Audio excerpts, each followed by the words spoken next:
and gentlemen, I give you the new reigning champion. நல்லா இருக்கேன் மூ.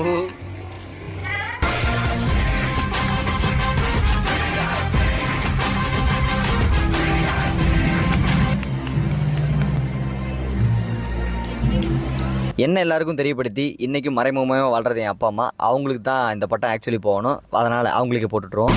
என் தோளை தாண்டி வளர்ந்ததனால் என் தோழன் நீ அல்லவா.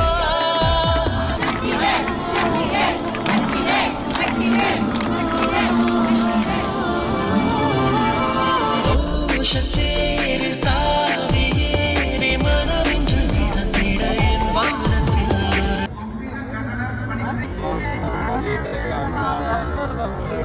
டக்குன்னு முடிஞ்சிருச்சு. அந்த 6 வருஷம் வந்து வாழ்க்கை எப்படி போச்சுன்னே தெரியல. நேற்று வரைக்கும் என் ரூம்மேட்டில் மனோஜ் மௌனித்துன்னு காலையில் அலாரம் அவனுக்கு தான் வைப்பானுங்க.